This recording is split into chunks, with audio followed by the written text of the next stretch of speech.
नमस्कार दोस्तों, हरे कृष्णा, राधे राधे। व्रत विधि उपाय में सभी लोगों का स्वागत करती हूँ। आज के वीडियो में हम बात करेंगे कि अगर हमें बाल स्वरूप में लड्डू गोपाल जी या राधा रानी का स्थापना करनी है तो हम कब ला सकते हैं।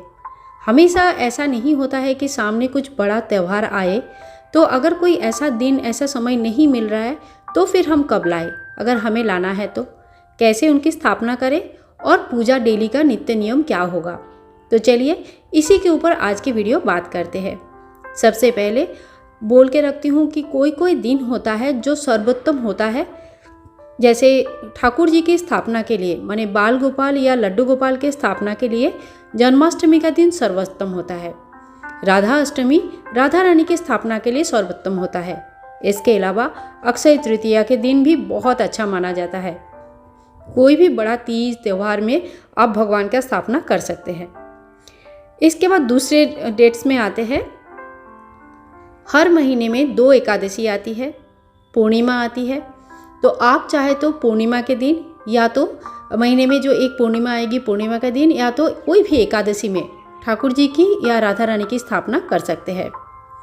इसके अलावा अगर आपको सामने कभी भी कोई भी बड़ा तीज त्यौहार दिख रहा है, जैसे होली है, दिवाली है, दुर्गा पूजा है, नवरात्रि है, कोई भी अच्छा शिवरात्रि है, कोई भी अच्छा बड़ा तीज त्यौहार, बसंत पंचमी है, तो उसमें आप स्थापना कर सकते हैं। सबसे बड़ी बात है, ठाकुर जी या ठाकुरानी जब आपके घर आना चाहते हैं तो वो दिन अपने आप में शुद्ध होता है और सबसे अच्छा दिन माना जाता है। तो अगर वो कोई ऐसा दिन नहीं भी है तभी भी आप ठाकुर जी को उस दिन घर ला सकते हैं, क्योंकि वो अपने मर्जी से घर पे आ रहे हैं। ठीक है, तो दिन का हो गया, हमने दिन का समझ लिया। ठाकुर जी का जो प्रिय दिन होता है वो है गुरुवार यानी कि बृहस्पतिवार। आप चाहे तो ठाकुर जी को बृहस्पतिवार के दिन भी स्थापना कर सकते हैं। ठाकुर जी की जो व्रत करते हैं लड्डू गोपाल जी की, वो व्रत भी बृहस्पतिवार के दिन ही रखा जाता है। इस दिन भी आप चाहे तो ठाकुर जी की व्रत कर सकते हैं। यह व्रत के बारे में डिटेल्स जानना है तो आप प्लीज़ कमेंट करके बताइए, मैं इसके बारे में डिटेल्स वीडियो अपलोड कर दूंगी। ठाकुर जी को स्थापना कैसे करें, तो देखिए बहुत लोग प्राण प्रतिष्ठा करते हैं और बहुत लोग नहीं भी करते हैं। अगर आपने ठाकुर जी लाए हैं, पूजा करना शुरू कर दिए हैं, प्राण प्रतिष्ठा नहीं किया है, तो अभी आपको प्राण प्रतिष्ठा करने की ज़रूरत नहीं है, क्योंकि वो पूजा भोग सेवा के आदि जो आप करेंगे सेवा, उसी से उनका प्राण प्रतिष्ठा हो जाएगा। अगर आपने प्राण प्रतिष्ठा करके स्थापना करना चाहते हैं तो आप 5 दिन तक प्राण प्रतिष्ठा कर सकते हैं या एक ही दिन में 5 घंटे में प्राण प्रतिष्ठा कर सकते हैं। फल में, फूल में, किसी प्रकार के अनाज में, मिठाई में पंचामृत स्नान करवा के प्राण प्रतिष्ठा किया जाता है। फल में आप मौसमी फल ले लें, फूल में आप जो भी फूल रंग बिरंगी फूल अवेलेबल होता है वो फूल ले लीजिए। मिठाई में आप मिठाई भी ले सकते हैं, लड्डू भी ले सकते हैं, चीनी भी ले सकते हैं। और अनाज में आप चावल ले सकते हैं, गेहूँ ले सकते हैं, दाल ले सकते हैं। तो जो भी आपके पास है, सप्तधान ले सकते हैं। तो इन सब चीज़ों में ठाकुर जी या राधा रानी के विग्रह को 1-1 घंटे के लिए या 1-1 दिन के लिए पूरी तरह से ढक के रख देना चाहिए। विग्रह का किसी भी पार्ट इनसे बाहर नहीं आना चाहिए।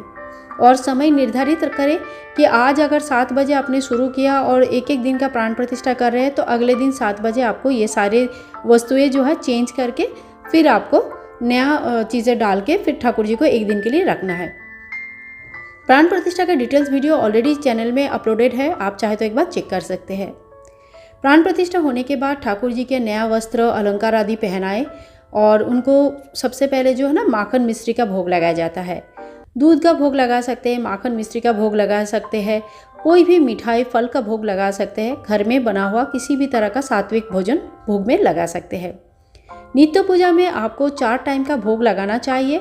एक सुबह के टाइम, दूसरा दोपहर के टाइम, तीसरा शाम को नाश्ता और चौथा रात को डिनर करके ठाकुर सो जाते हैं। तो डिनर मतलब रात का जो खाना होता है हमारा, जैसे हम नहीं डिनर करके सोते हैं ना, वैसे ठाकुर जी भी डिनर करके सोते हैं। अगर ठाकुर जी और राधा रानी को आपने घर में सेवा दे रहे हैं तो उनको रात का शयन अवश्य दीजिए। रात के उनके लिए एक अच्छा सा बढ़िया सा बेड बनाएं और उनको शयन दीजिए। सवेरे कितने बजे उठाना है, तो ठंडी के टाइम पे थोड़ा लेट उठा सकते हैं, 7, साढ़े 7, 8 बजे तक। और गर्मी के टाइम पे जैसे जैसे आप उठते हो वैसे वैसे ठाकुर जी को भी उठा सकते हैं। सवेरे कोई ब्रह्म मुहूर्त में उठाते हैं, कोई 6 बजे तक उठाते हैं। अपनी जीवन शैली और अपनी भक्ति के ऊपर डिपेंड करता है ये समय, लेकिन जो भी समय रहेगा उन समय को आप फिक्स रखें। रोज़ चेंज नहीं करनी चाहिए। ठाकुर जी को डेली स्नान करवाना चाहिए। स्नान करा के उनकी वस्त्र होता है वो चेंज कर दीजिए, दूसरा वस्त्र पहनाएं। वस्त्र डेली धोना आवश्यक नहीं है, बहुत लोग धोते हैं, बहुत लोग नहीं भी धोते हैं। तो ठाकुर जी के वस्त्र कभी अशुद्ध नहीं होते हैं, उनमें थोड़ा सा इत्र वगैरह लगा के धूप में सुखा के आप दोबारा उनको पहना सकते हैं, अगर आपको डेली नहीं धोना है तो। ठाकुर जी को 4 टाइम का भोग, धूप दीप सेवा, इत्र सेवा इत्यादि जरूर देना चाहिए। और इत्र ठाकुर जी को बहुत प्रिय होता है, तो आप दिन में 1 बार कम से कम इत्र सेवा दें। चाहे आप नहाने के पहले दे दीजिए या नहाने के बाद दे दीजिए, या ठाकुर जी को सुलाने के टाइम पे दे सकते हैं। रात को सोते टाइम पे बहुत लोग ठाकुर जी को दूध का भोग लगाते हैं और दूध का भोग लगा के सो जाते हैं। अगर आपके घर में पक्का खाना का व्यवस्था नहीं है, ठाकुर जी के लिए प्याज लहसुन बनता है, तो फिर आप फल, मिठाई, नमकीन घर पर बना हुआ या इस तरह का सात्विक भोग बना के रखें, जो ठाकुर जी को भोग लगाने के लिए काम आएगा। आप चाहे तो तरह तरह का लड्डू बना के रख सकते हैं। ठाकुर जी को लड्डू का भोग भी बहुत प्रिय है। माखन, मिश्री, दूध, दही, घी इत्यादि भोग आप लगा सकते हैं। इसके अलावा हनी रख सकते हैं, यानी कि मध। और आप एक छोटा सा गौ माता का मूर्ति अति अवश्य भगवान के सामने रखें। बिना गौ माता का ठाकुर जी को रखना सही नहीं होता है। आशा करती हूँ इस वीडियो में आपको बहुत सारी जानकारी मिली होगी। और भी डिटेल्स में अगर जानना होगा तो प्लीज़ कमेंट करके बताएं। आगे के वीडियो जरूर जल्दी आऊँगी। तब तक के लिए सभी लोगों को बाय बाय करती हूँ। सभी लोग बहुत अच्छे से रहे, ठाकुर जी के कृपा से सभी लोग मस्त रहे। राधे राधे।